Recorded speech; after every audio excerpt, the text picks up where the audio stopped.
His party banished him because he was a useless healer, but no one knew that he was the strongest adventurer in the world. Lost was an orphan born in a dungeon city where adventurers all over the world came to try their luck. He started adventuring right after he learnt walking, but made less progress in all those years than I have made with my crush.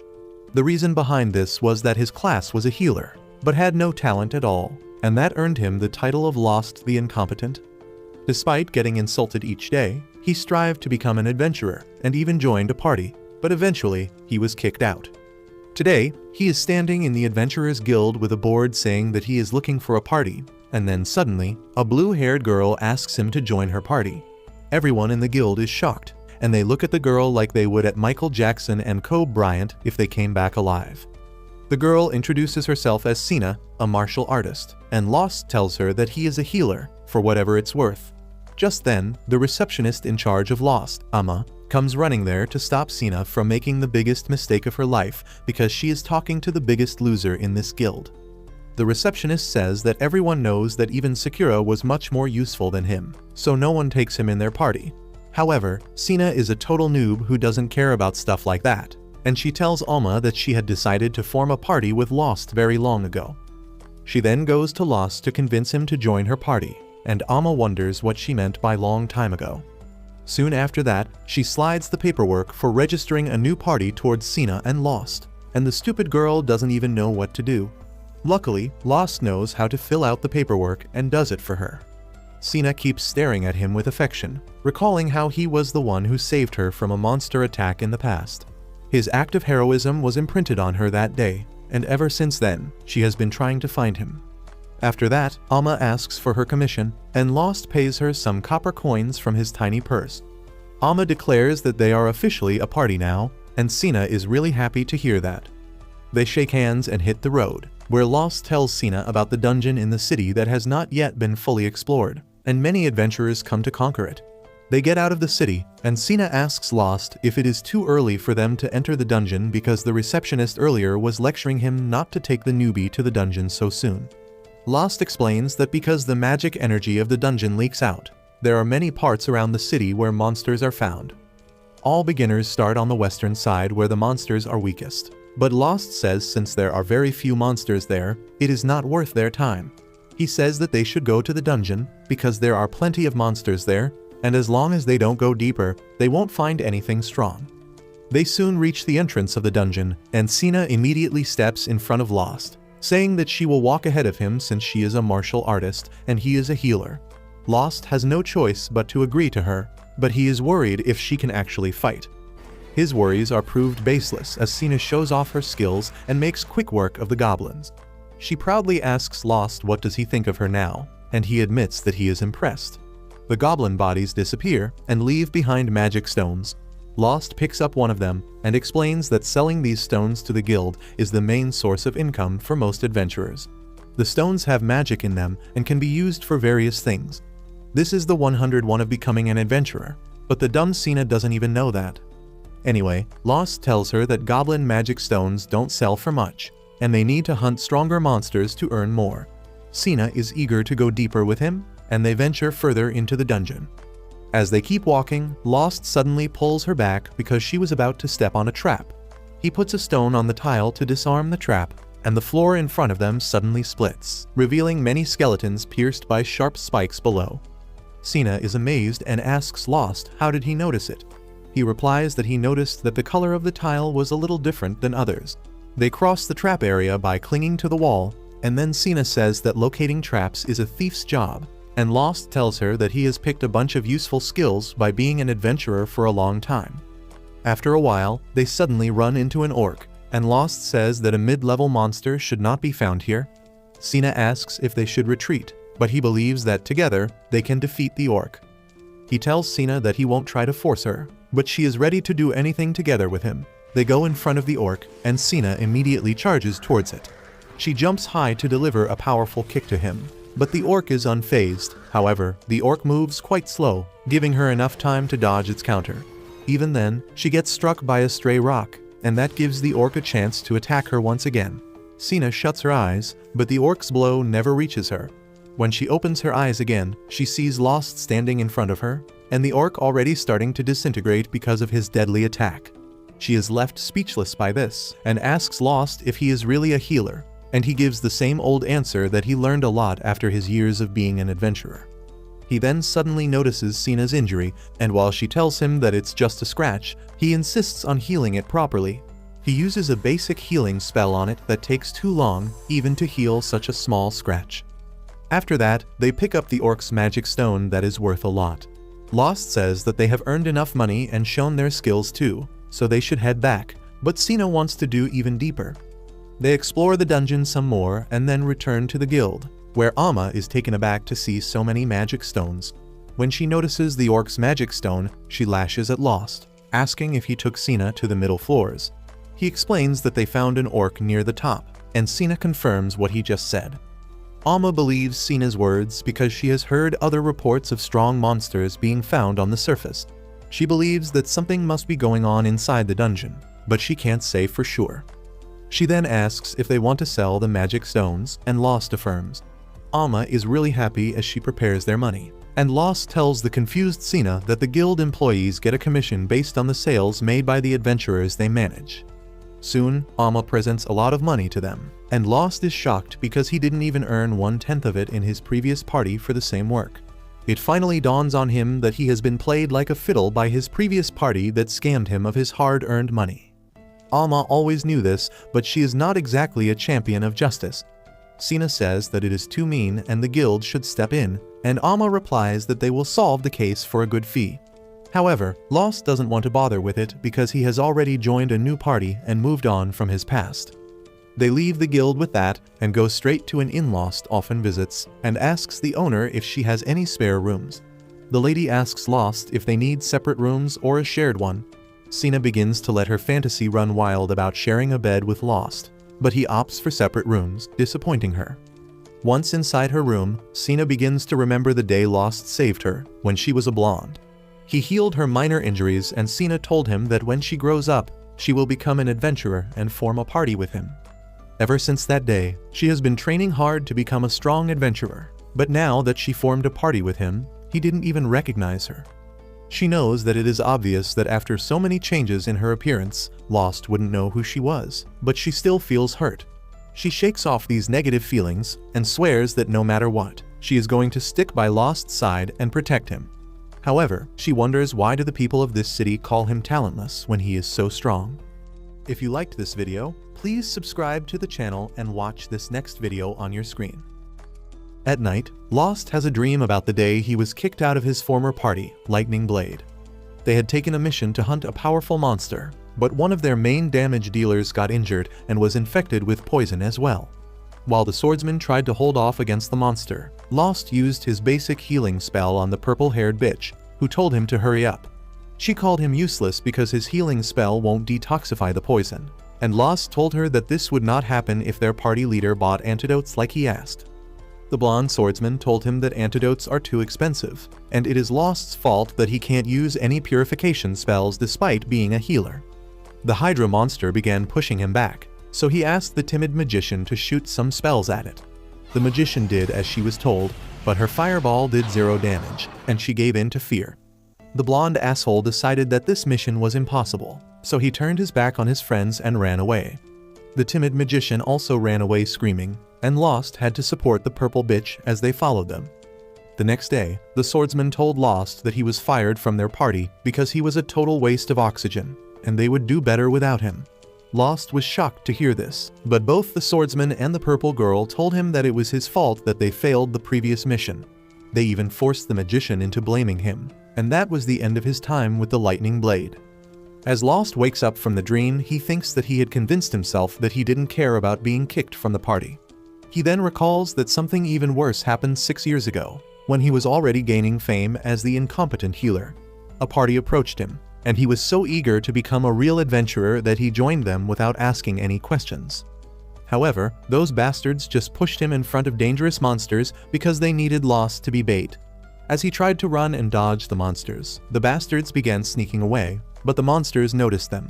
Karma is a bitch, and she came back to bite them in the worst possible way, with the monsters ending their lives.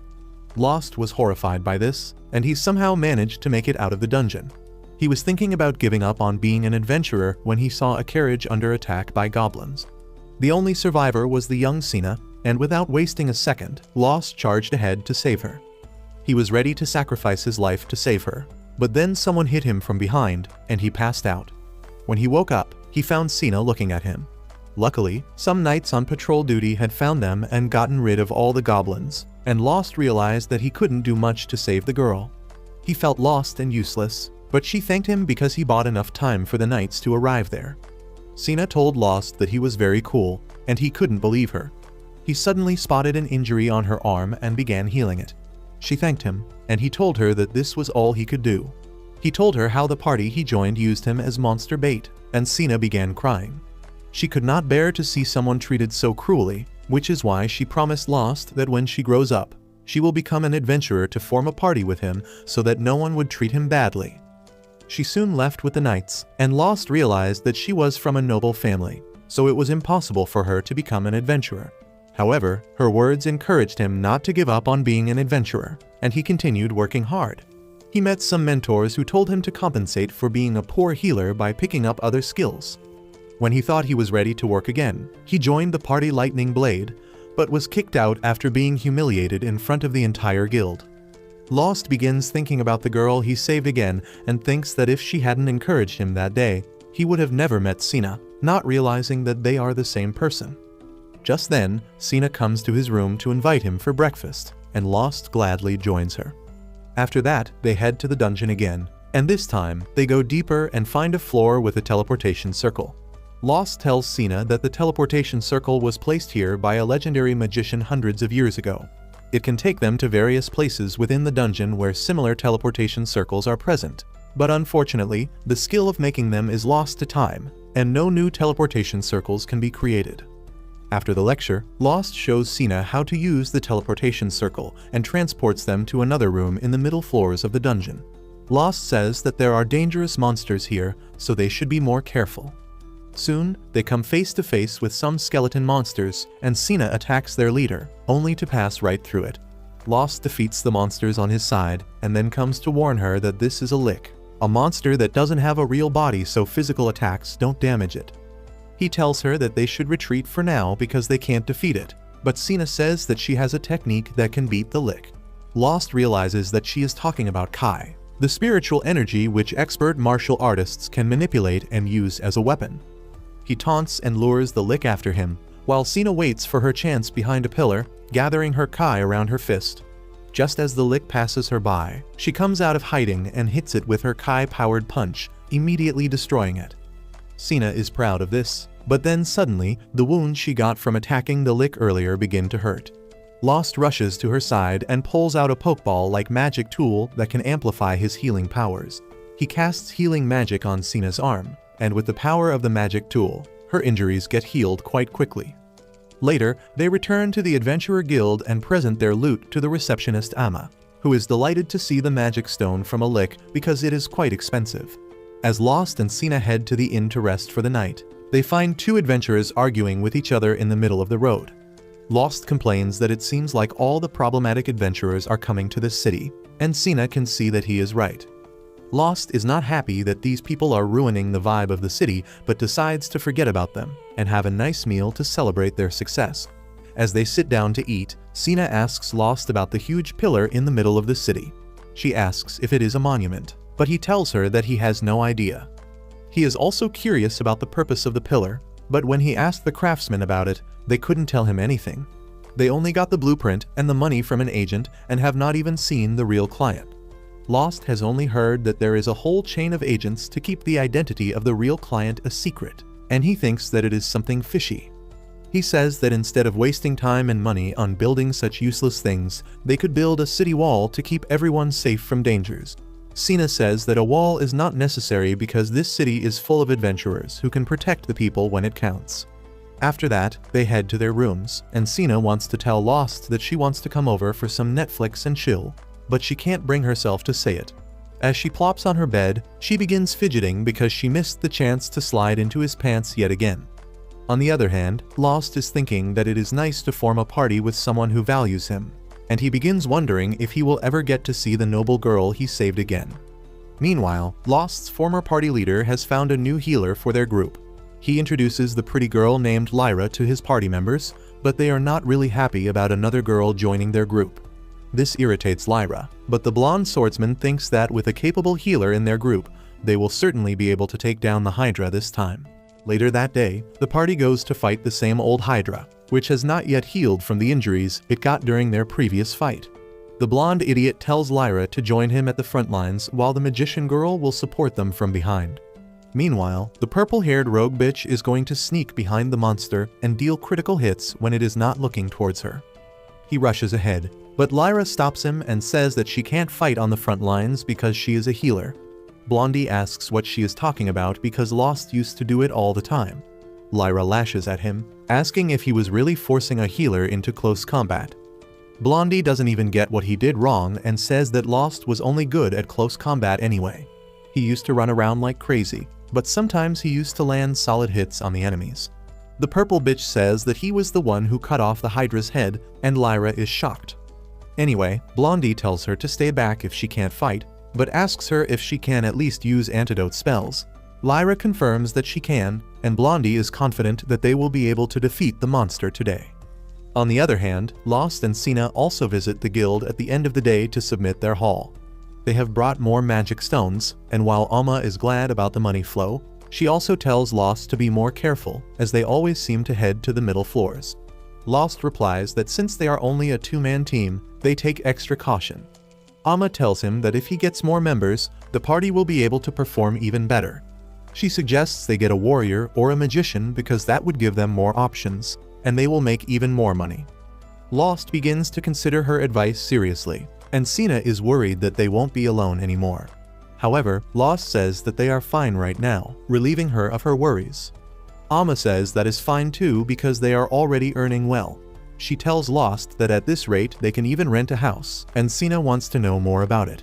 Lost tells her that the parties who have money can rent a house as their base. He begins thinking that his old party had also hired a private house, but he was placed in a room that was worse than even Harry Potter's. Alma pities him for being mistreated to this extent and then tells him that it was a good thing that he got kicked out of the party because it is not doing well right now. At the base of the Lighting Blade party, everyone is seriously injured, and Blondie is throwing a tantrum that they failed to beat the Hydra once again. Lyra is healing the magician who has got severe injuries, and she tells Blondie that they lost because he charged head-on towards the Hydra despite being weak. He yells at her, but she tells him to shut the hell up because she needs to focus. She finishes casting the antidote spell on the magician, while Blondie and Purple come to the conclusion that their team has become weaker ever since Lost left it. They think that he was a good tool who got his job done and didn't even notice when they shorted his payment. Blondie curses him for leaving the party, and Purple reminds this amnesic asshole that he was the one who kicked him out. Blondie is surprised to hear that, but he thinks that the problem can be solved easily by going to Lost and calling him back. The next morning, they go to the Adventurers Guild, where Blondie arrogantly tells Lost that he is here to give him the greatest honor of his life by letting him back into the Lightning Blade party. The entire guild is stunned to hear this, and Lost tries to stop Blondie from yapping about the benefits of returning to the party, but he begins talking about payment issues. He tells Lost that there were some slight miscalculations the last time, but he will be more careful about them from now on. He clings to him, saying that the new healer they got is a useless bitch, and they want him to replace her. Purple is disappointed with the party leader, and she thinks that he is going to be rejected, but then Lost thanks Blondie, shocking her. Cena is also aghast, as she thinks that Lost is going to return to the party, so she runs in front of him and tells Blondie to back off. She clearly tells him that no matter what he says, Lost is not going to join him because he is already in a party. Blondie is confident that Lost will ditch her and asks her to ask the guy himself. Lost tells Blondie that he thanked him just to be polite, but he has no intention of leaving his current party with Cena. Blondie freaks out on hearing this and starts blaming Cena for this. He tells Lost that this girl is definitely scamming him out of his money, and the guild must be in on it too. However, Lost grabs his hand and tells him to keep his girl's name out of his mouth. He says that he has no grudges against Blondie and his party, but if they try to harm his partner, he will never forgive them. He leaves with that, and Cena follows after teasing Blondie. Frustrated, he runs to Amma and tells her to refer him to a new adventurer who is strong enough to fight alongside him. Amma doesn't even want to deal with his shit anymore, but just then, a tall, silver-haired masked knight comes there and asks Blondie if he can join his team. Blondie inspects him from all angles and then decides to test his skill right away. Amma tries to stop him, saying that fighting among adventurers is not allowed, but he tells her to get away because this is just practice. He charges at the masked knight, who swiftly draws his sword and disarms him. Blondie feels embarrassed after being humiliated in front of everyone, but he decides to get the masked guy into his team because he trusts his skill. He asks the masked man his name, and he tells him that it is Seg. Later that day, the innkeeper's daughter tells Lost that he has guests and Cena decides to join him as well. They go downstairs to find that Lyra and the magician girl Armia have come to see him. Armia apologizes for coming to see him so suddenly, even after what happened in the past, and then says that she wants him to help their party just one time. Lost asks her to elaborate, and she explains that Blondie is stuck up on beating the Hydra. Despite a tragic failure last time, he refuses to learn his lesson and doesn't even buy the antidotes to help them. He has hired a new warrior to help him and is planning to challenge the Hydra again. Lost tells them that maybe the new guy is good enough, but Lyra says that they can't be too optimistic because if things turn out bad, someone could die. Lost tells them that he already refused Blondie this morning, and then Cena asks Armia why she wants to help that asshole so badly. Armia says that it is true that Blondie has many flaws, but despite everything, he is her party member and she doesn't want him to die.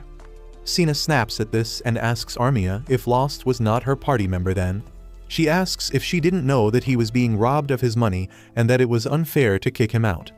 Armia begins crying as she apologizes, saying that she didn't want to do it either, but she was afraid that if she didn't blame him, she would be the one kicked out. Lyra speaks up for her, saying that Armia has been apologizing to Lost even in her sleep, and asks him to at least accept her apology. Lost approaches Armia and tells her that he has no grudges against her or the party, and she gets really happy. However, he tells her that he is not going to join the party again, breaking her heart. As Armia is about to sink into despair, the innkeeper comes there with some food and begins body-shaming Armia to get her to eat everything. Meanwhile, Lost, Cena, and Lyra talk about the party's condition. Cena asks Lyra if she can get Armia to leave Lightning Blade with her, but she believes that it is not possible, and she has no intention of leaving Armia in such a horrible place on her own either. Lost realizes that Lyra is a kind person, and now he is worried about both of them. Later, the two girls return back to their party, and Lyra is shocked to see Seg, who she knows very well. She corners him, asking what the hell is he doing here, but Seg tries to feign ignorance and tells her that she must be mistaking him for someone else. Lyra knows that Seg is a terrible actor, but she decides not to poke her nose in his business anymore. Soon, their party heads out to face the Hydra once again, and at the same time, Lost and Cena are going to the dungeon. However, Lost can't get the crying face of Armia out of his mind and keeps staring in her direction. Anyway, Lost and Cena enter the dungeon, and Cena shows off her martial art moves as she kills some donkey-pig hybrid monsters with one punch. One of the monsters attacks her from behind, but she swiftly twirls to dodge its attack and then knocks it out with a strong kick to its head. She is proud and Lost gives her a thumbs up as well, but just then, another monster sneaks behind her.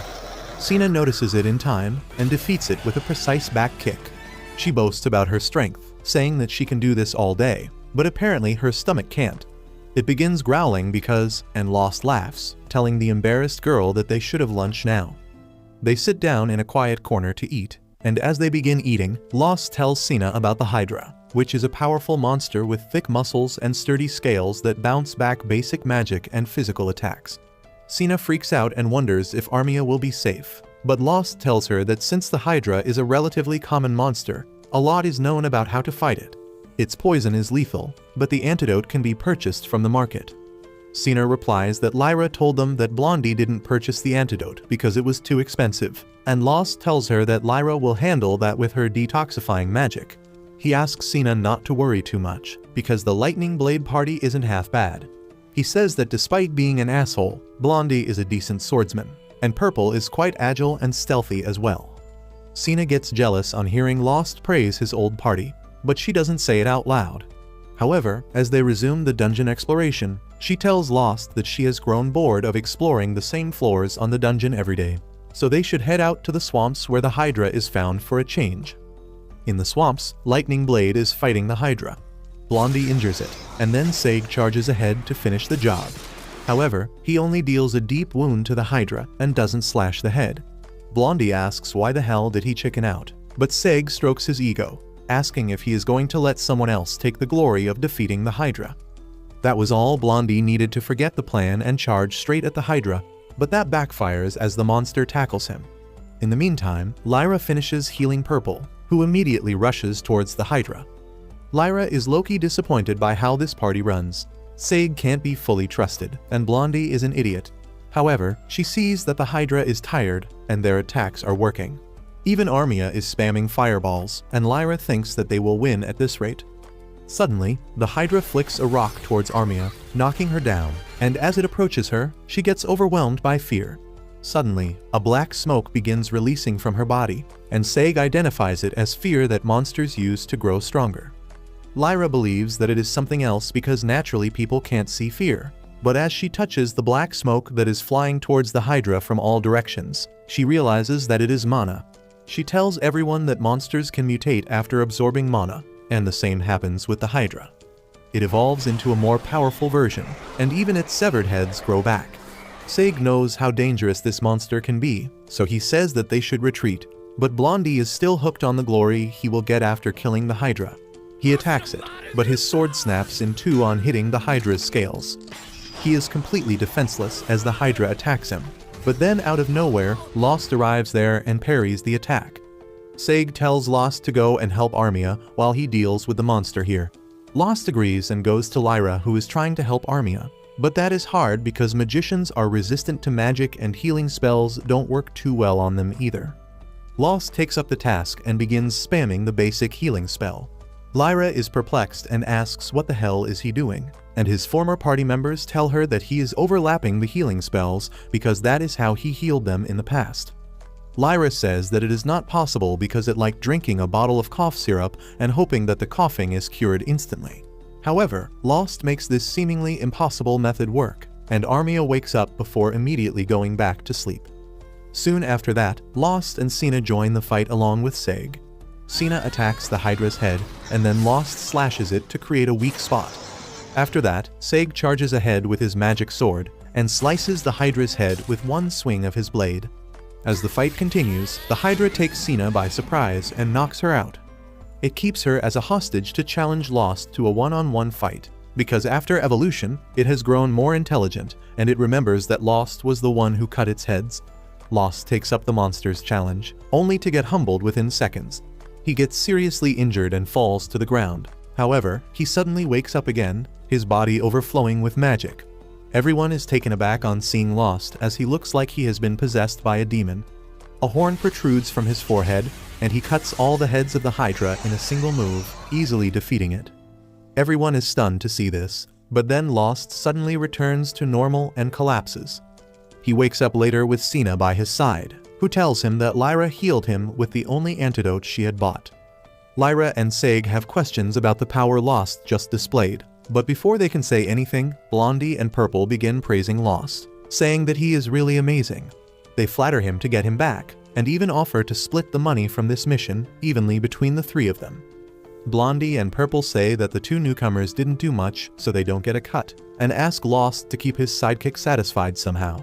He asks them about Armia's share, and they say that she is no longer of any use, so they don't consider her a member of their party. They go as far as saying that maybe they should sell her to some rich pervert, and the very next moment, Cena deals a solid punch to Blondie's face. He freaks out and says that he will complain to the guild because attacking other adventurers is banned, and he has witnesses.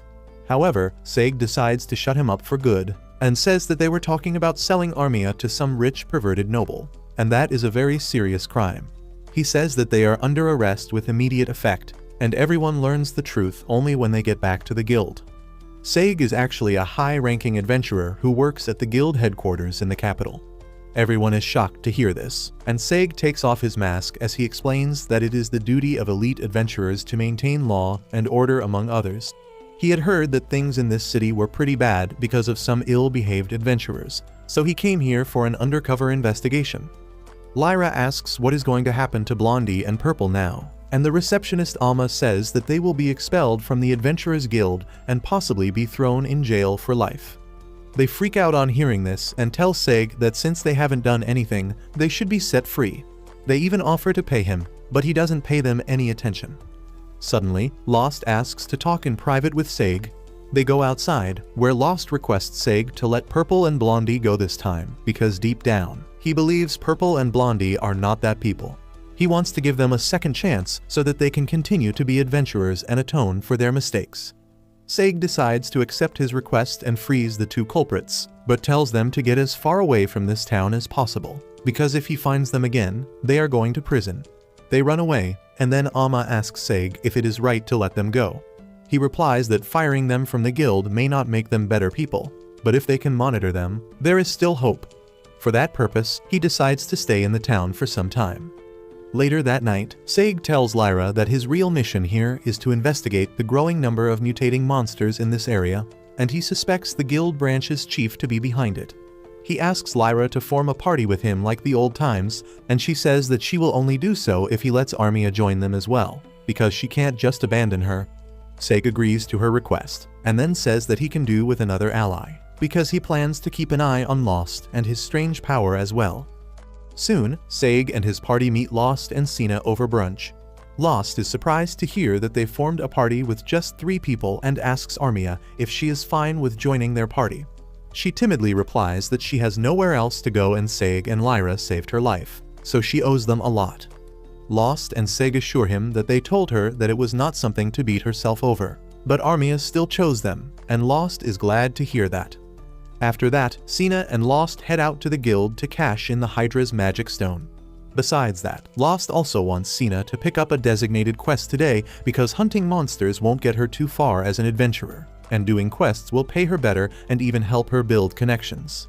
Cena is moved that Lost is thinking so much about her, and when he asks her if something is wrong, she turns red out of embarrassment.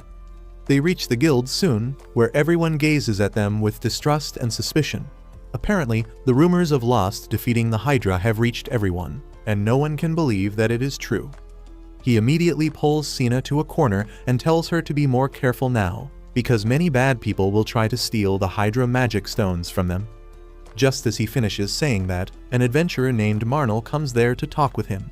Lost is on his guard, and the idiot thinks that he is nervous because of his lackeys, so he sends them away. Lost and Cena don't know what to make of it, but they think that Marnell is not after their magic stones. Marnell turns towards Lost and immediately apologizes to him, taking him by surprise. He says that he is apologizing about Blondie's actions, and the fact that all the adventurers in the town knew what a scumbag he was, but no one warned Lost about it. Marnell says that he tried to convince himself that it was none of his business, but now he regrets it. He apologizes for not helping Lost when he should have, and suddenly, Cena comes between them and tells Marnell that he won't be forgiven so easily. He asks her what should he do to earn Lost's apology, and she tells him to kneel before him for 3 days straight. Marnell and the other adventurers freak out on hearing this, but Lost asks her to stop because he doesn't want to be painted as the bad guy here.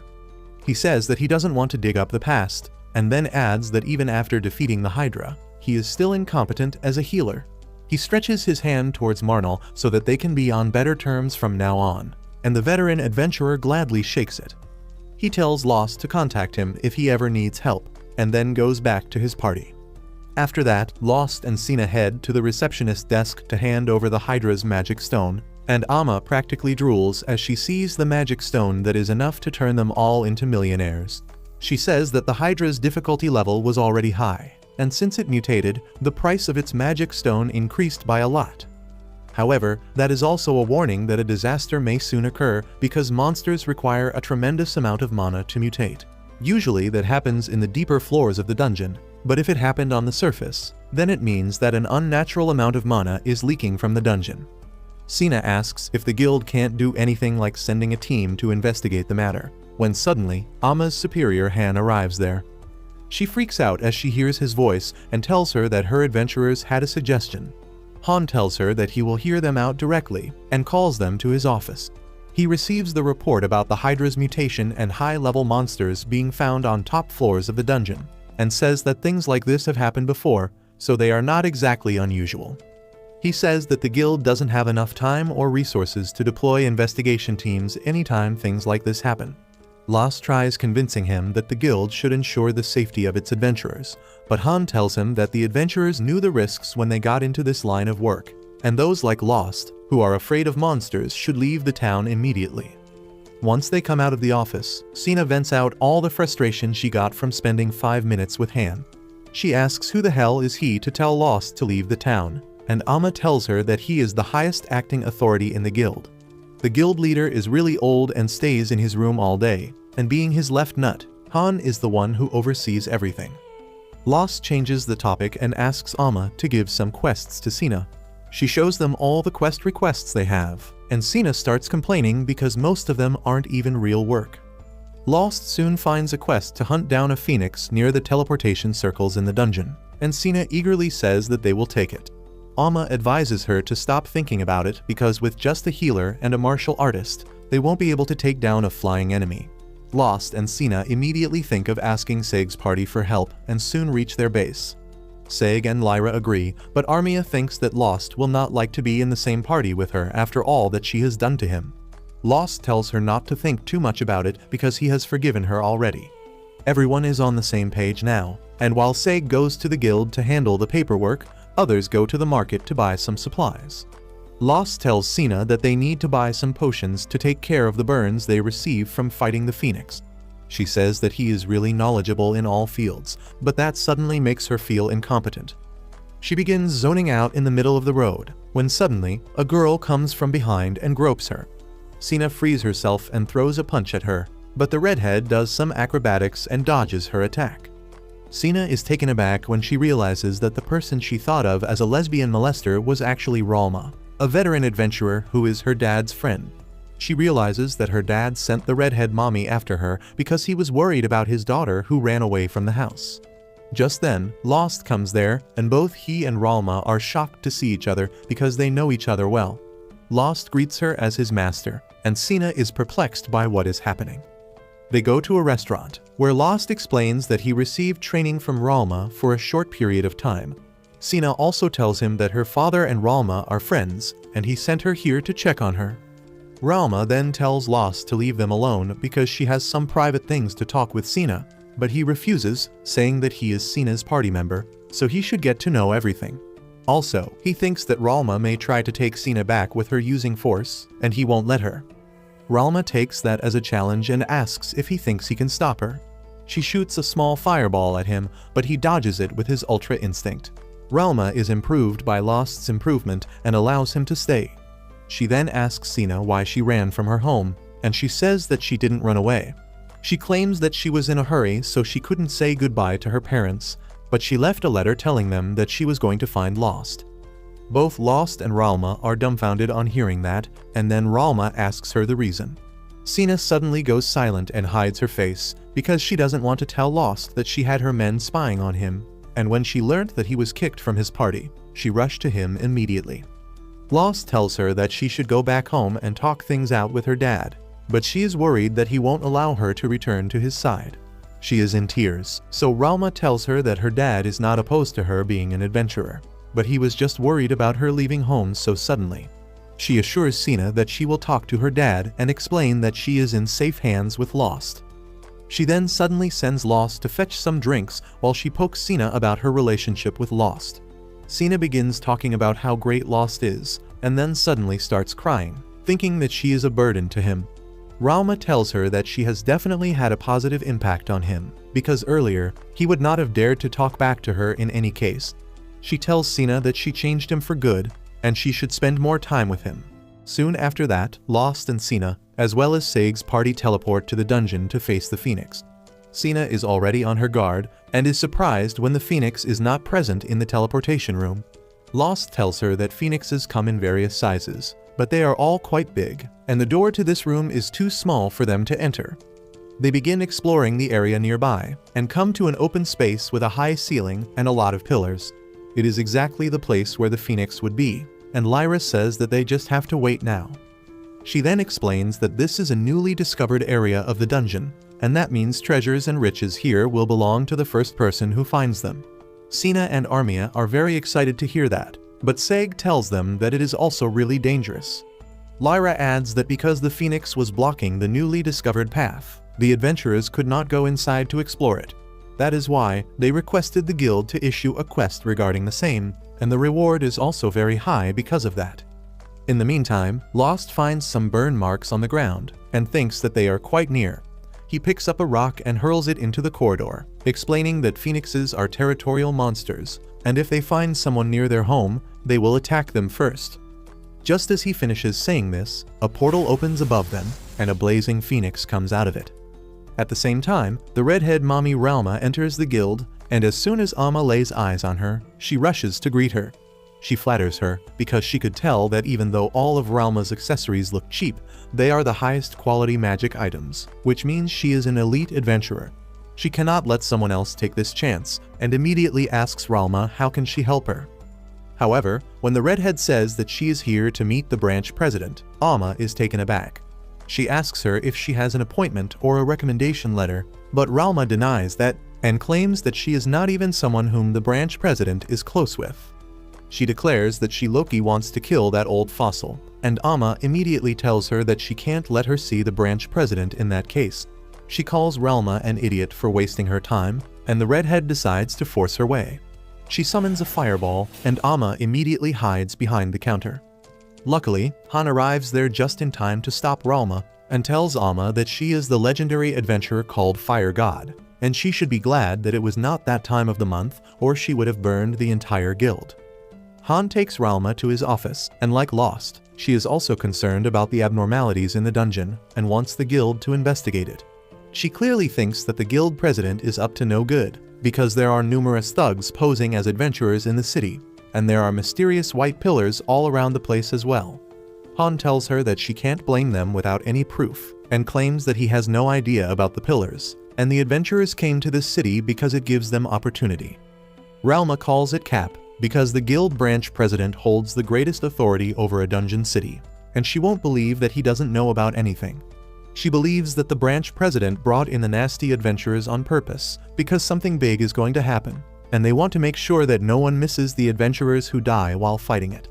Han asks her to be clear about what she means, and she tells him that she is talking about a dungeon rampage. Back in the dungeon, the Phoenix stays high up in the air and constantly bombards Lost's group with fireballs, making them unable to do anything but seek shelter behind rocks. They think that the Phoenix is trying to get them to flee, and not aiming to kill them, which is surprising. Seg says that they can't turn back now, and asks Armia to use a wide area water attack on the bird's wings. She is nervous, and Seg understands that is because casting a magic powerful enough to damage the Phoenix will take time, but he promises to protect her and then kill the Phoenix with his sword. Cena and Lost say they will also keep her safe, and after their assurance, they begin running around to lure the Phoenix away. Once it is gone, Armia steps out and begins preparing her spell. She creates a water arrow and shoots it at the Phoenix, injuring one of its wings. It falls to the ground, and Seg stabs it with his magic sword, but the wound is not deep enough to finish it. The Phoenix is still alive, although severely injured, and Lost says that if they keep at it, they can defeat it. However, the Phoenix begins absorbing mana from its surroundings and starts mutating. It becomes bigger, more ferocious, and its flames turn blue. Lost and others are shocked to see a rare event like mutation happen twice within a week, and Armia is terrified. She gives in to fear, and Lyra fears that the Phoenix will feed on her fear to become even stronger. The Phoenix also decides to deal with her first and shoots a fireball at her, but Seg quickly comes in clutch and slashes the fireball. The Phoenix starts spamming fireballs, but Seg parries them all as he tells Armia to stand up because they need her help to defeat it.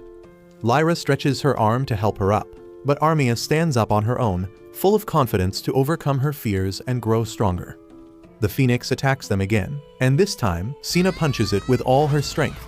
Her punch doesn't hurt the Phoenix, but her hand catches fire, and Lost has to defend her from the Phoenix's next attack. His sword melts in doing so, but he buys enough time for Armia to unleash her most powerful spell. She creates a giant ice arrow and shoots the Phoenix with it, bringing it down. However, before Seg can have a chance to attack, the Phoenix files away from his range. Cena is not going to let that happen, and she climbs as high as she can and then drops on the phoenix, kicking it with the power of Kai. She tells Lost this is his chance, and he rushes in to stab the phoenix in the head with his dagger. The phoenix vanishes with that, and everyone gathers around Armia to give her the credit of this victory. She begins crying as she thanks everyone, and then picks up the magic stone of the defeated phoenix. Soon after that, they return to the city, and find Ralma waiting for them at the inn. Lost goes to her and asks why is she still here, and she tells him that she heard that her stupid disciple had gone to hunt a phoenix, so she was waiting to see if he comes back alive or not. Lost asks who told her that, and Ralma struggles to remember Amma's name, but says that she gave that girl some money, and she obediently told her everything.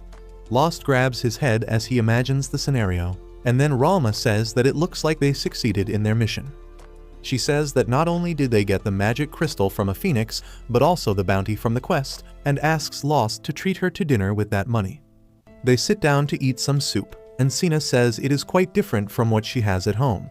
Ralma says that it is just cheap meat they boil for longer time to get the flavor out. Anyway, Ralma tells Cena to enjoy this food because she won't get it at her mansion.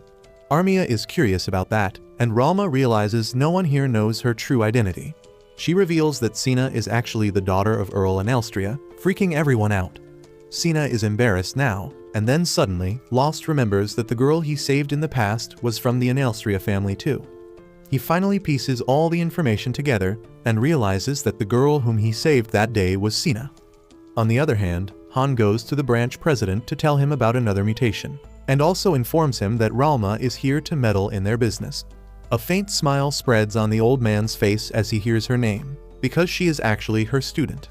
Later, as Lost and Cena head to the guild to collect their reward for hunting the phoenix and bringing its mutated magic stone, they are shocked to receive just a small pouch of money.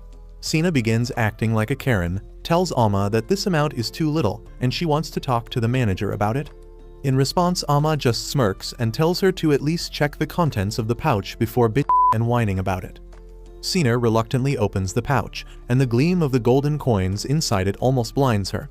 Alma tells her that the reward for the quest and the magic stone was too much to be handed out in the form of copper or silver coins, so she had to take her time and arrange the gold coins for them. Cena is still shocked, but then Lost tells her to quickly take the money. He leaves 3 silver coins as Alma's tip, and she is more than happy about it. Lost then walks away, looking displeased by something, and Alma asks Cena if he is upset because she didn't let him hit, but she is also clueless about it. Soon, Lost and Cena go to the marketplace, where a bard is telling the story of the evil dragon that awakens in the dungeon every 200 years, and the hero who defeats it and keeps everyone safe.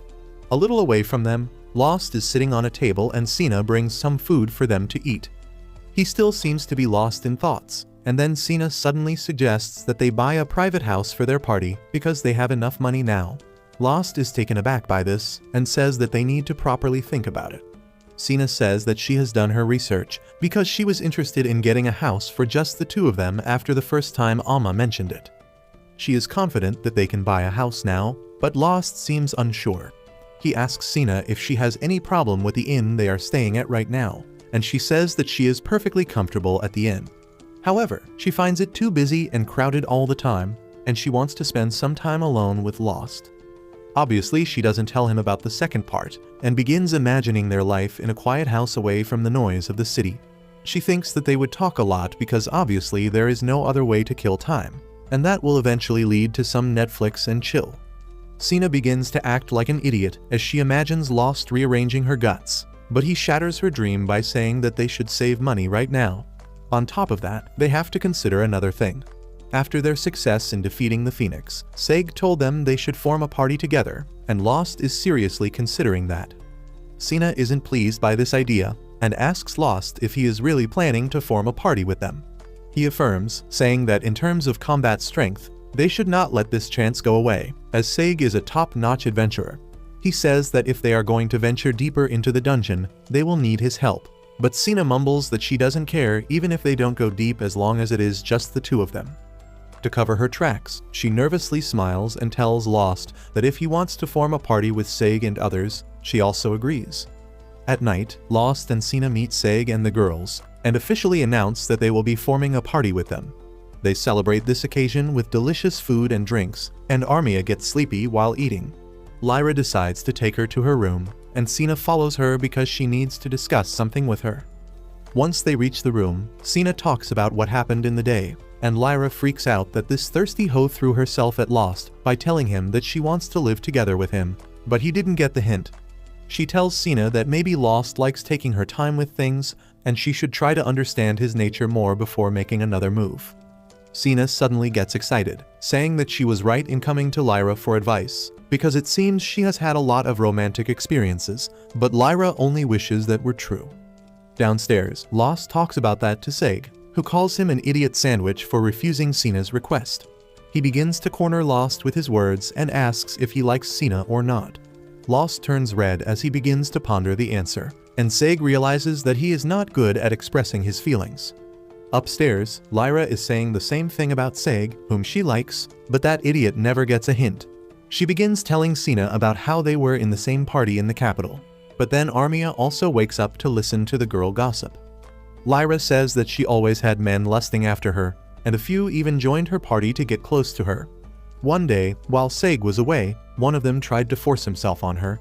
She quickly knocked that pervert out and called it a day, but Seg was furious that someone tried to harm her. He kicked that man out of the city, and then vanished himself too. Lyra knows that the blockhead thought she must be angry at him for letting the pervert into the party, but she never thought of it like that. She gets furious that he vanished after that incident without considering her feelings, and then suddenly, the innkeeper's daughter comes there and asks her if she likes Seg. Downstairs, Seg has just finished reciting his side of the same story to Lost, and then he returns back to the original topic. He asks him why did he refuse to move in with Cena if he likes her, and Lost replies that he wanted to know something else before making a decision. Just then, Amma comes there with an investigation report Lost had requested, and he tells her that she came right on time because he was just talking about it with Seg. Lost had asked Amma to run a background check on Cena, and she tells him that Cena is the only daughter of Earl and Elstria. She is the heir to the title and property, and naturally, her father was against her becoming an adventurer until a certain incident happened. One day, Cena's hair suddenly turned blue without an explanation, and her father no longer opposed her being an adventurer. Lost is confused, and Seg says maybe the blue hair was a symptom of some disease that would make Cena live only for a short time. Amma shoots down that suggestion because a girl who can fight against a phoenix can't be sick. She concludes her report by telling Lost that Cena became an adventurer with her parents' permission, so he has nothing to worry about. She immediately asks for her payment, and Lost gives her a huge sum. After Amma goes, Lost says that he wants Cena to go back to her house and talk to her parents properly. If she still wants to be an adventurer after that, he will help her out. Back in the room, the girls have shared their stories, and Lyra says that she is jealous of how bold Cena is.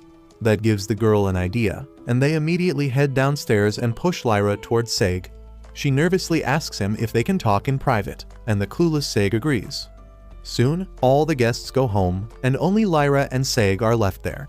While she tries to convey her feelings to him, Cena and the girls keep watch from the door, and Lost has no idea what is happening. On the other side of the door, Lyra tells Seg that she doesn't want to be just his adventuring partner, but his life partner, and this brickhead takes 2 full minutes to process that. Once he realizes that Lyra means, he turns red. He tells Lyra that he will think about it, and she initially lashes at him, but then tells him to take his time because she is sure that he has never thought about things like love before, so this is definitely progress. After hearing this, Lost also gets some courage, and he asks Cena if she has some time tomorrow because he would like to talk to her about something very important. Cena is taken aback by this, but then she smiles as she says that she always has time for him. The next day, as they are all in the inn, Cena is completely spaced out. She forgets eating midway, and when Armia tries to bring her back to her senses, she asks if she wants her sausage. Lost, Lyra, and Seg are on the next table, and they know that Cena is acting like this because of what Lost told her yesterday. He didn't even tell her the time and place to talk about the important thing, and he is the reason for her brain cells going on a vacation. Suddenly, they hear Armia trying to stop Cena from eating a flower instead of food, and both Lyra and Seg tell Lost to hurry before she does anything more stupid. He walks up to her and says that they should talk now, But just as he is about to get down to business, the door suddenly opens and a young adventurer named Keith collapses on the floor. Everyone rushes to his aid, and then Lost gives him some treatment before leaving him to rest. He comes out of the room to tell Cena and Armia that the boy is fine, and Lyra is taking care of him along with the innkeeper's daughter Sheila. Cena asks what business Sheila has with the boy, and her mother comes there to tell them that the boy named Keith is her daughter's childhood friend. He is an orphan, so she helped him grow up, and like all the orphans of the dungeon city, he became an adventurer. She says that he seemed really happy about joining a party the other day, and today he has returned like this.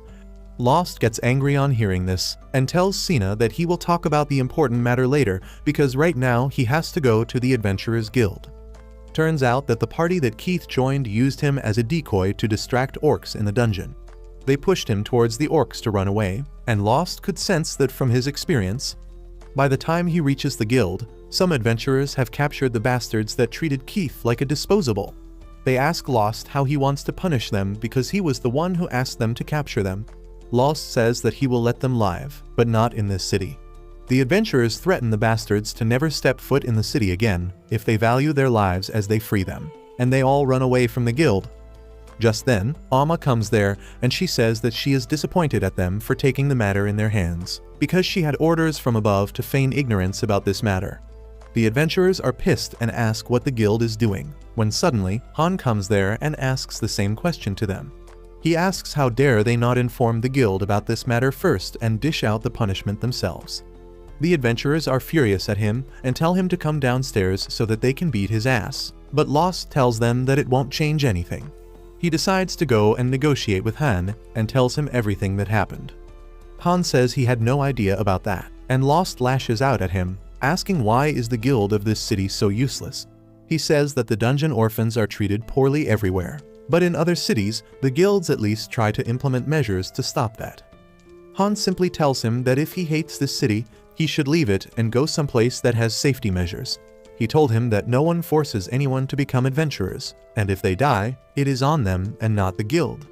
Lost can't come up with a comeback for that, and then Han tells him that once a wise man said that those who become adventurers know that they are risking their lives, and the incompetent ones often die. He then suddenly shows Lost a scar on his arm, asking if he doesn't already know that quote. On seeing his scar, Lost is shocked because that exact scar was given to someone he used to know a long time ago. Many years prior, Han was called Noxum, and he was a dungeon orphan in this city, who worked as a porter for the adventurers. They treated him like shit and threw their stuff at him, telling him that he was only good enough to carry it. Lost was in the same party as a porter, and he offered to help Han, but he was bitter and refused to take anyone's pity.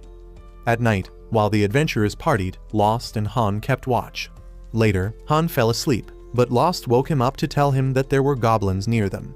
They alerted the adventurers about the situation, but on seeing that there were far too many goblins for them to handle, they decided to use the plan they had always had in the back of their mind.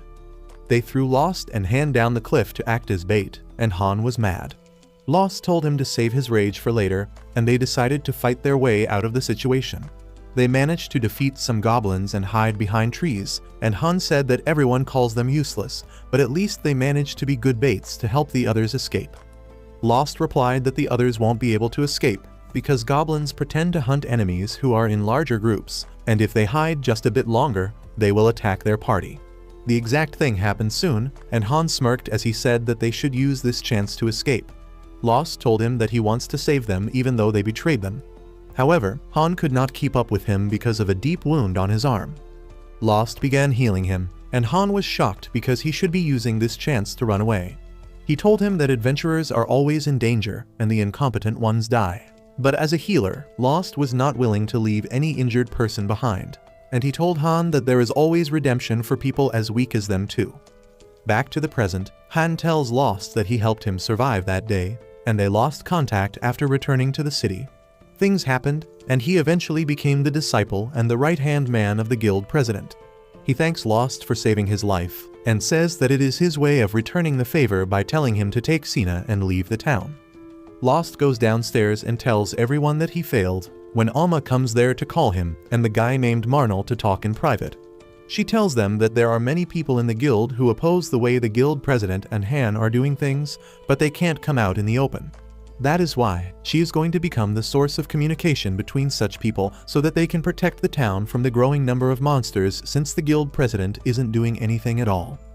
She even decides to cut down on her commission so that the adventurers get a better price for their hard work. And both Han and Marnell find that a hard pill to swallow. After that, Lost goes to the inn and tells Cena about what happened at the guild. He asks if she is fine with some extra work, and she tells him that she will be glad to do it if it means protecting the city. After that, they go to the backyard where they find Seg training the orphans to use swords. The injured boy named Keith is already back on his feet, and Lyra says that he was quite resilient, which is why he recovered quickly. Seg stops his training and then tells Cena to take over. She begins training the kids in martial arts, because swords cost money, but throwing punches is free. Speaking about Cena, Lyra suddenly asks Lost if he told her what he was planning to. He stammers as he says that the timing doesn't seem right. Lyra is angry at him, but Seg believes that everything will work out because Cena has returned to normal now.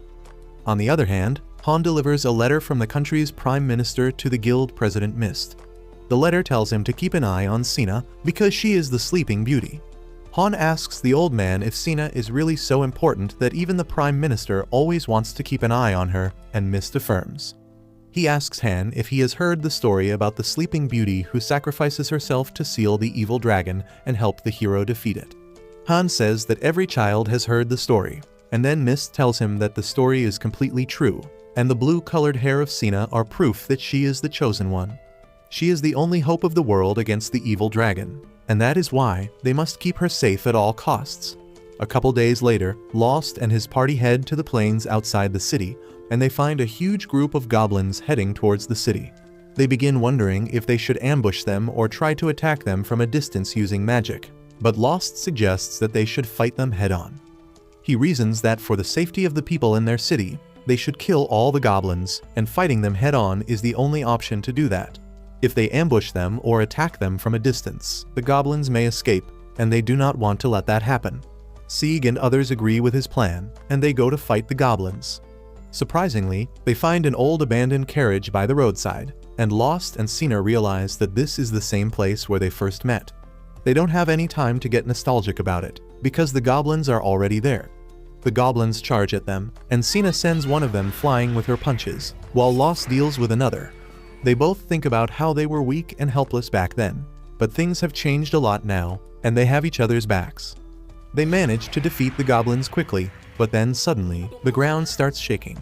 Lost has seen something like this before, and he warns everyone that it will only get worse. The earthquake becomes even more intense, rattling the entire city.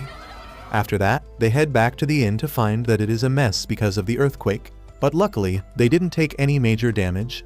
Lost is relieved to hear that, and then suddenly, an adventurer comes running, saying that Marnell wants to see him immediately. Lost asks if anything happened at the guild, but the man tells him that Marnell is waiting for him at the city border instead. They immediately go to Marnell's location, and to their shock, there is a huge horde of goblins there, including some stronger hobgoblins. Marnell says that he wanted to fight them to protect the city, but he can't handle all of them by himself. He knew that going to the guild was a waste of time, and Lost was the only one they could count on. He says that there might not be enough money in the job, but Lost says that they will take it to keep the city safe. They charge at the goblins, easily defeating them with one hit, and Lost goes to fight their boss. He slashes off one arm of the hobgoblin, who suddenly starts speaking. He curses Lost and says he will definitely kill him, and then all the goblins begin chanting death threats as well. Everyone is dumbfounded by this because monsters are not supposed to talk like humans, and not even Sieg knows anything about it. Lost says that they should not let this fact disturb them, because their mission is still the same. He tells everyone to take down the goblins, and they finish the job quickly. The hobgoblin lasts the longest, and as he is about to die, he tells Lost and others that their struggles are pointless because in the end, all humans will die. It vanishes with that, and Lost can tell that it was mutated from the magic crystal. However, mutation cannot make monsters intelligent to speak. Suddenly, another adventurer comes running there, yelling that they have an emergency. Lost and his party go to the dungeon, where a huge army of goblins has started coming out from the depths of Earth. Sieg says that this is too much for their party to handle alone, and Lost agrees. He says that they should retreat and gather all the adventurers of their city to repel the monsters, But as they reach the guild, they find a shockingly huge queue of people outside. Amma tells them that the guild has issued a bounty on the monsters that have escaped the dungeon, but the amount is higher than even the Phoenix. Everyone thinks that it is suspicious, and Amma tells them that the guild is even paying a part of the reward in advance despite knowing that some bastards will take the money and run away. Lost realizes that this must be Han's doing, and that means that they can't even reason with him to stop them. Marnell says that this is not a bad thing because they wanted the help of all the adventurers to protect the city anyway. Lost agrees, but he wonders if Han really prepared this huge amount of money on a short notice. Suddenly, the redhead mommy Ralma arrives there and says that Han must have been planning for this from the beginning. Everyone is shocked to see that she is still in the city, and then Lost asks her if she also knew that such a huge outbreak of monsters would happen. He asks her if this is what they call a dungeon rampage, and Ralma affirms. Amma says that she has heard about it too, and she pulls out some old documents that talk about it. A dungeon rampage occurs when there is too much mana inside a dungeon, and it produces a huge number of monsters that rush to the surface. Usually, the rampages end within a day, but sometimes they can last for several days, and the human adventurers can't keep up with the unending monster waves, and the cities near the dungeons are turned into ruins. To stop a dungeon rampage, all the monsters need to be killed, and the dungeon should be given time to produce more monsters so that it can run out of excess energy. Amma says that the guilds were formed to keep the magic gathering in the dungeons under control, but it was never really their focus.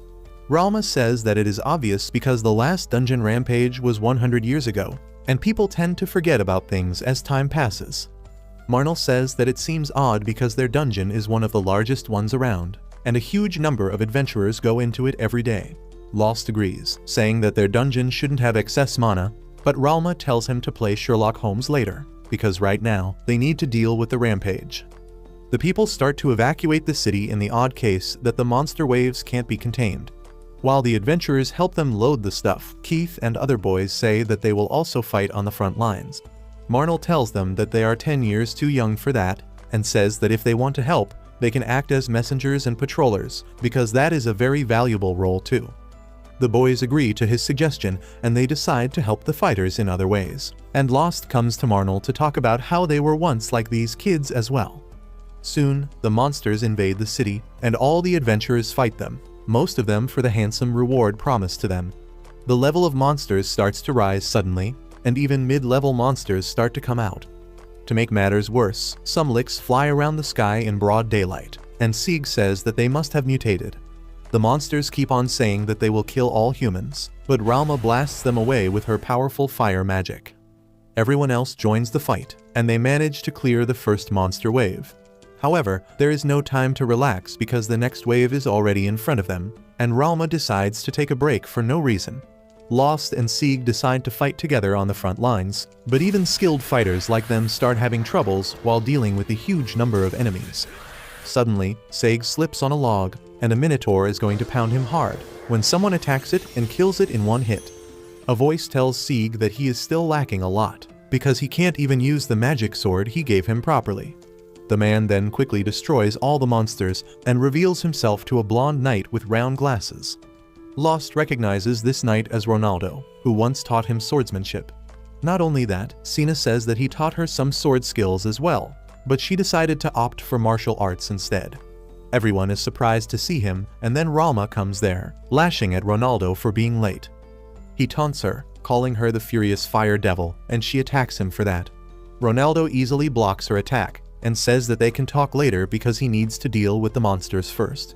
He rushes towards the monsters, blitzing them with his speed. As Ralma remembers the time they used to be a team, Han suddenly arrives there using the anywhere door. He tells Ralma that the guild president wants to meet her. The redhead is angry that the old bastard was hiding using such an advanced magic so that no one could find him. She decides to go with Han because Ronaldo can handle things here. And then Han says that he wants Lost and Cena to come along too. They don't understand anything, and as they go to meet the old man named Mist, Lost tells Cena that he will protect her if anything happens. Ralma immediately warns him not to do anything stupid, because even at her full power, she is no match for Mist. However, once they reach the old man, Ralma is the first one to attack him. Her attacks don't even scratch him, and he asks her if this is how she will treat her master. As the smoke clears, Lost and Cena see that Mist is actually an old elf, and Lost still can't process that he is his master's master. Ralma tells him that elves are the best species when it comes to manipulating magic, and someone like Mist, who has lived for 600 years, is much, much better than her. Lost and Cena find that really hard to digest, and then the old elf stares at Cena, suddenly making her nervous. Meanwhile, Ralma asks the old man why did he summon her here now when he has not made any sort of contact with her in a long time. She asks him what was he plotting while hiding here, and Mist says that it breaks her heart to see how she talks to her master. He turns to Han, who politely bows before him, and Ralma asks if this guy is his latest student. Mist says that unfortunately Han has no talent for magic, so he couldn't teach him anything. Han intervenes, saying that he may have not learnt magic, but he learnt a lot of other valuable things from Mist, so he is really grateful to be his student.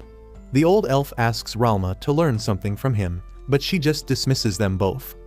After that, they sit down for a discussion, and Ralma asks Mist to admit that he brought the nasty adventurers to this city on purpose so that he could give them money and force them to fight against the monster stampede in times like this. She has guessed that Han used to tell other adventurers to leave the city if they were dissatisfied because it was his way to let the good guys get away from the danger. She asks Mist if he knew that the dungeon rampage would happen soon, and he affirms, asking if she didn't see the signs. Lost says that they saw plenty of signs, and then Cena asks Mist why did he not warn the citizens if he knew that the stampede was going to happen so that they could prepare and evacuate in time.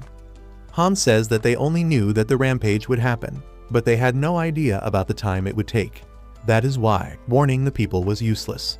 Ralma chimes in, asking Mist if all this is really his plan, and if he somehow influenced the dungeon rampage. He makes it clear that he cannot do anything like that, and this was not even his plan to begin with. He was ordered to keep everything secret by someone way high in the food chain. Ralma starts piecing everything together, and realizes that since the rampage was unlikely to bring any harm to the capital, the king and the ministers didn't issue a warning that would throw the entire country in chaos. However, they didn't also leave the people of the city to be slaughtered.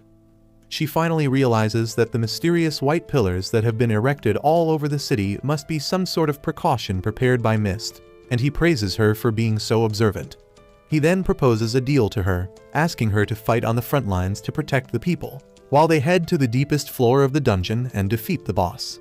Lost says that the dungeon boss has never been found, but Han tells him that they have a pretty good idea about where it is. Defeating the boss will cut the mana supply to the monsters, and the rampage will end instantly. Lost and Cena still think that it is a dangerous plan, but Ralma accepts the deal. Meanwhile, in the city, Ronaldo is doing Siwu with the monsters, and Lyra is telling Seg to try and fight like him. Just then, a bunch of ogres arrive there and overwhelm the other adventurers. Seg looks at the worried kids behind them, and decides to attack the ogres and defeat them before they do any harm. On the other hand, Han leads Ralma and others to a secret location in the Adventurers Guild using the Anywhere door. They come to a small sealed room in the middle, that Ralma opens using her magic. She then tells Lost not to trust Mist too much, calling him by his name instead of addressing him as her stupid student. Lost realizes something is odd, but before he can do anything, Ralma enters the strange room and the wall closes after her. Then suddenly, a beam of light erupts from the room, and it slowly covers the entire city with a magic barrier that allows only humans to enter it and blocks all the monsters. Lost realizes that Ralma is powering that barrier, and he immediately runs to Seg and others who are done with defeating the monsters. Lost tells them what happened, and Ronaldo is the only one who realizes the gravity of the situation.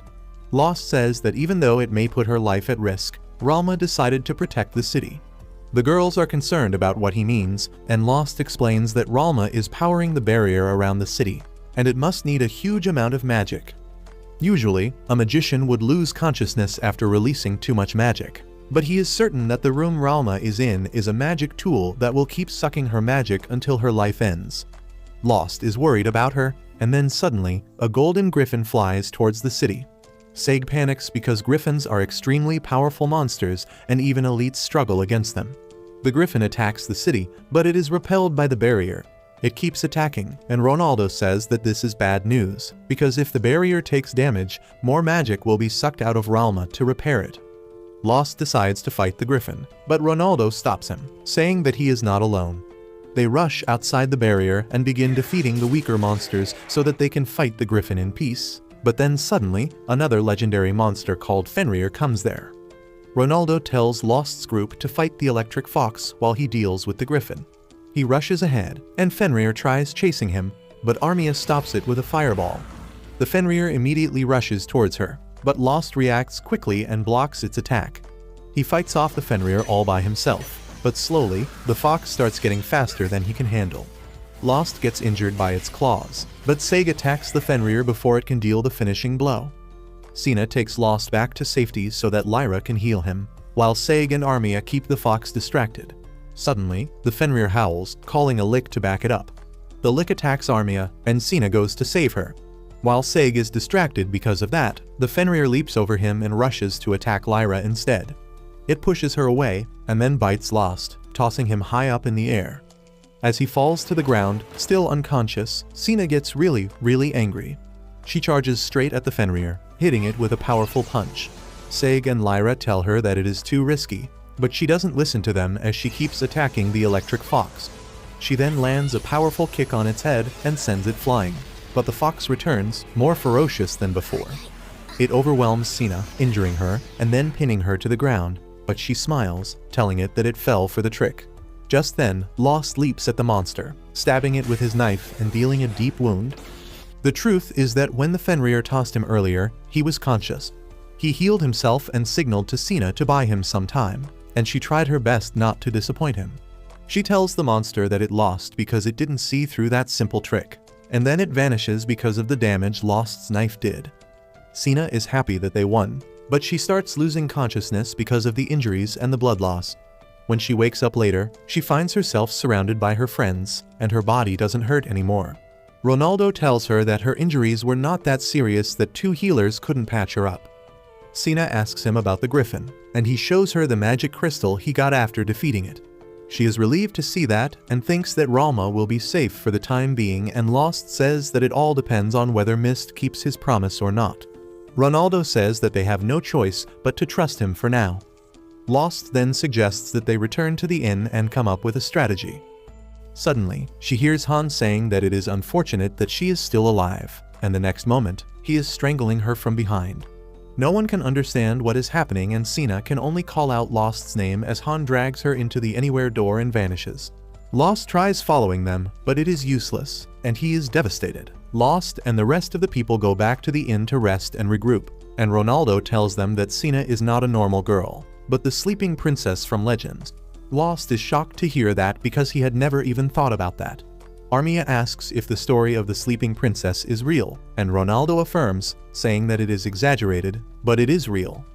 The sleeping princess has the power to make the evil dragon fall asleep, and to do that, the dragon must eat her, and everyone is shocked to learn that.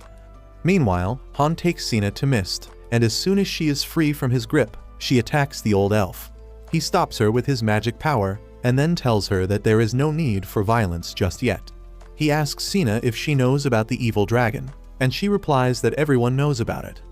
Mist frees her from his control and asks her to explain what she knows, and Cena says that the evil dragon suddenly appeared 200 years ago and tried to destroy the world. The hero defeated it after a long battle, and that was the end of the story. Mist tells her that her knowledge is incomplete because the hero didn't defeat the dragon, it merely forced it to retreat temporarily. Also, the dragon didn't just appear 200 years ago, but it had been attacking the world long before that.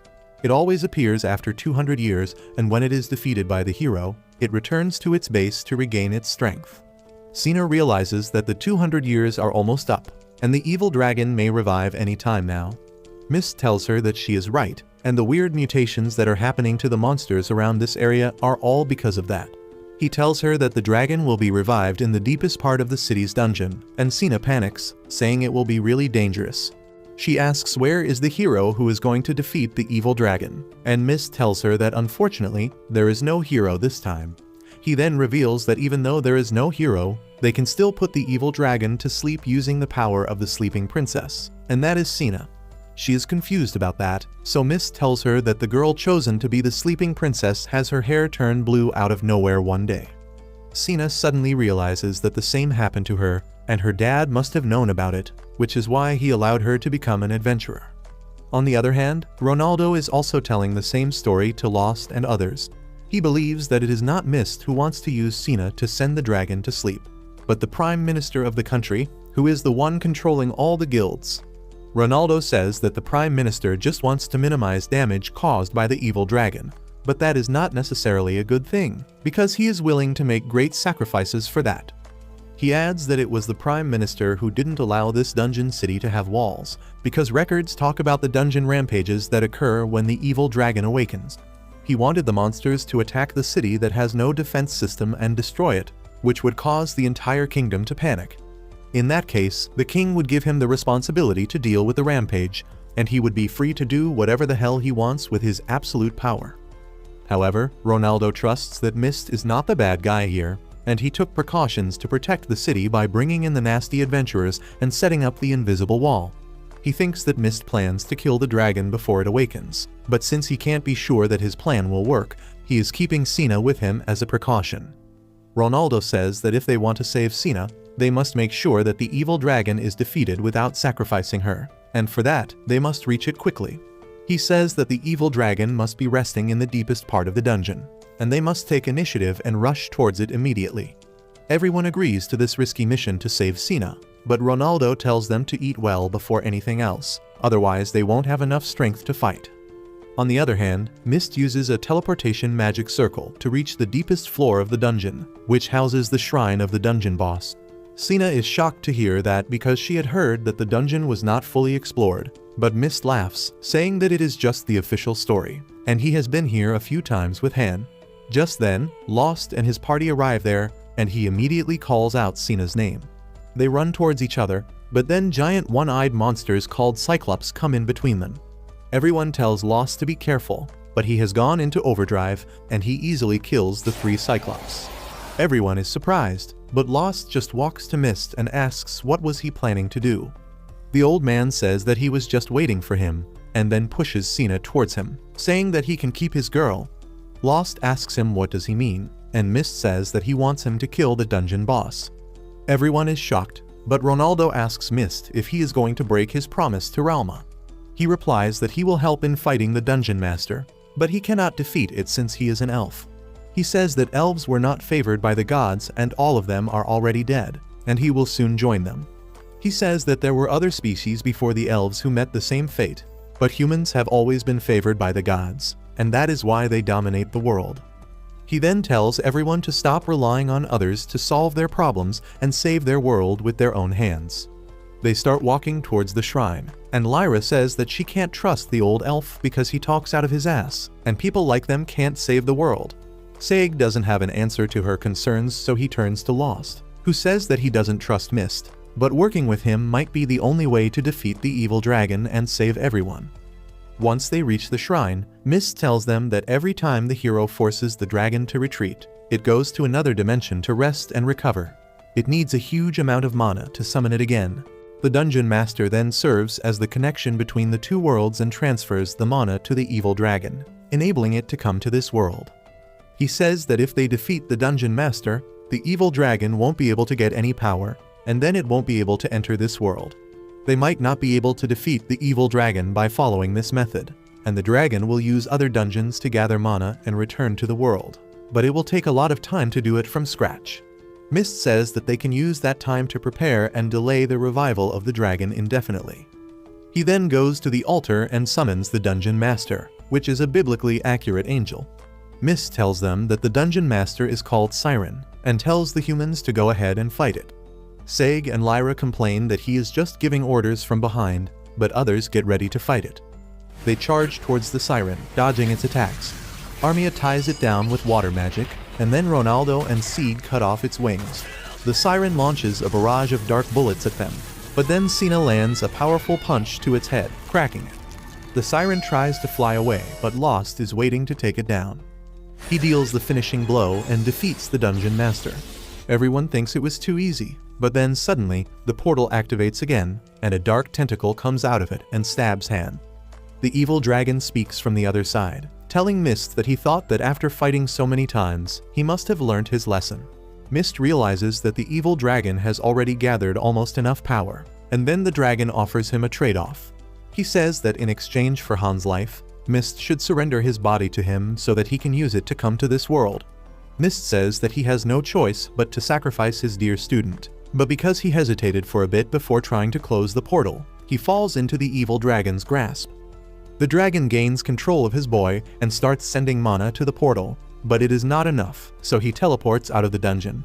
Meanwhile, Han falls to the ground as the tentacle vanishes and Lost goes to heal him.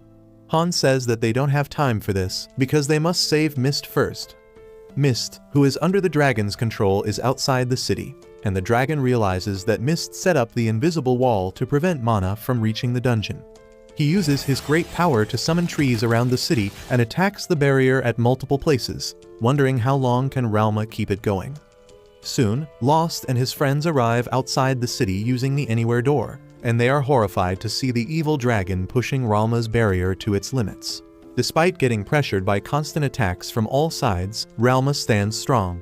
She can sense her master's magic mixed with the evil dragon's, and she is disappointed that despite being the greatest mage alive, Mist could not stop the evil dragon from taking over his body. The constant attacks on the barrier drain her of her magic power faster than she can replenish, and she doesn't think that she can hold on much longer. Meanwhile, as the evil dragon's power starts overwhelming the barrier, the people of the city start getting afraid and hopeless. Their fear and despair becomes a source of power for the evil dragon, who starts absorbing it through Mist. Because of that extra power, more monsters are spawned, and the earth shakes as the second wave of the rampage begins. The monsters reach the invisible wall quickly and begin attacking it, putting even more strain on Ralma. Ronaldo and others can only stare at the situation from the distance, while Lost tries to heal Han, whose injuries are really deep and complex because the evil dragon's mana pierced his body. Suddenly, Han comes to his senses and holds Lost's arm, asking him to forgive Mist. He begins talking about how dungeon orphans like him have no future and no one is willing to give them any consideration. Despite that, Mist took him in and taught him everything he needed to become successful in the world. Han says that after living as a master and a student for so long, their bond became similar to that of a parent and a child, and that is why Mist hesitated to sacrifice him earlier. He says that only Mist cared so much about him, and Lost tells him that he is wrong because he also considers him as a friend. Han replies that he also thought of him as a friend, and that was why he tried to get him to leave the city many times, hoping that he could live in peace as an adventurer. Cena suddenly joins the conversation, calling Han's thinking arrogant and condescending.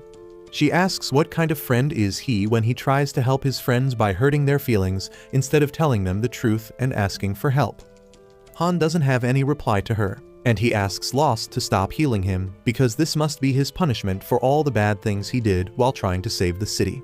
However, Cena won't even let him have death as he wants it, and she pushes Lost's hand towards Han, telling him that he needs to live and atone for his sins. Lost begins healing him again, and in the meantime, the adventurers from the city come outside to fight the monsters and ease the burden on Ralma. Ronaldo thinks that if they can just get the evil dragon to leave Mist's body, they will win. However, he doesn't want to force anyone to fight, and says that they are free to leave if they want. Everyone knows that if the evil dragon gets out, the whole world is going to end, so they decide to fight till the end. Lost also finishes healing Han and gets ready to fight, but he tells Cena to stay behind because she is the Sleeping Beauty, and letting her near the dragon is too great of a risk. Cena is dissatisfied and angry at this, but she still stays back as Lost and others go to fight the evil dragon possessing Mist's body. He just summons his dark twisted trees to attack them, and all they can do is chop them off. Lost suddenly gives Armia a signal and climbs on top of a rock. She shoots a fireball at its base and sends it flying like a rocket, and Lost uses this chance to get close to the evil dragon. However, he can't reach him as a tree branch pierces his body and he falls to the ground, unconscious. Cena is really worried about him, and she wants to go next to him, but his words force her to stay behind. Han sees her dilemma and tells her to go to Lost, because if she doesn't take action right now, she is going to regret this for the rest of her life. Cena begins running towards Lost and overtakes everyone else to reach him first. Lyra and others reach him soon after her, and she starts casting healing magic on Lost, but his injuries are too serious. In the meantime, the tree branches start penetrating the barrier, and everyone panics, realizing that they need to evacuate the civilians immediately. Cena suddenly gets up, determined to use the power of the Sleeping Beauty to stop the evil dragon. Ronaldo warns her that it will consume her life, but even then, with her power, she can only put the evil dragon to sleep for just 10 years. Ren realizes that it is a short period of time, but she believes that it should be enough to give humanity a chance to fight back. She begins walking towards the evil dragon, telling her friends to find the hero in 10 years. She says that if the rest of them can't do it, Lost definitely can, and she believes in him. Just then, Lost opens his eyes and finds that Cena has almost reached the evil dragon. She calls out to the evil dragon, telling him to devour her. The evil dragon starts sweating because he cannot resist the temptation to eat the sleeping beauty despite knowing that it will be the greatest obstacle in his plan. He comes down to the ground and approaches Cena, and as Lost asks Cena to return to safety, the power sleeping within him awakens again. He gets up, his eyes glowing, a horn sprouting from his head, as his body radiates an insane amount of energy. His friends are shocked, but not more than the evil dragon, who can't understand the power. He is sure that it is not the power a human can possess, and it doesn't seem like a god is behind this either. This moment of doubt suddenly gives Mist a chance to resist the dragon's control, and the first thing he does is to mock him about not knowing everything despite being so old and powerful. Lost suddenly dashes at the evil dragon and begins pummeling the shit out of him. Cena is bewildered to see him like this, and Ronaldo fears that if this continues, Lost may not return to his normal self. Cena becomes worried after hearing this, and she pleads with Lost to return to normal. However, when he doesn't listen to her, she steps in front of him, and he stops his attack. She holds his hand and asks him to return to her, and the dark energy surrounding him suddenly vanishes. The evil dragon tries to walk away using this chance, but Mist takes control of the body and forces him to stay still. He then tells Lost to finish him and stop the dragon. Lost hesitates, but Mist tells him that he has lived for too long, and he wants to go out while still being a hero. Lost takes out his sword, and then Cena holds his hand, asking him to let her shoulder half of his burden. Together, they stab Mist's body, and the evil dragon's energy is released from it. With that, the connection between this world and the dragon's dimension is cut off, and the magic trees start to crumble as the monsters run back to the dungeon. Mist tells Lost and Cena that they did great, and now they have time to prepare for the next time the evil dragon tries to enter Earth. Han comes there to hold the old elf's hand as he dies in peace. Soon after that, the barrier vanishes and Ralma comes out of the room to find Ronaldo waiting for her, because they are definitely the third ship of the show. The next day, Han tells Amma that she is going to be the next president of this guild, shocking everyone. She says that she doesn't have the talent to lead the guild, but as Han tells her the salary she will receive, she immediately changes her statement and says that she will do her best. Later that night, as everyone is partying after their victory, Ronaldo and Ralma tell Saig and others that they always knew about Lost's special powers. They tell them that it is not something they can handle, and that should be left to the true elites from the capital. Saig and Lyra come to the same conclusion on hearing this, which is that they don't need to party with Lost anymore, and they will be alone more often. Meanwhile, Lost and Cena are in another part of the inn, where Lost says that he is going to leave on a journey to find the hero, and he wants Cena to come with him. She is happy to hear that, and reminds him that it is her life's purpose to be in the same party as him. The next morning, they leave on their journey together, with their friends and mentors watching over them from a distance.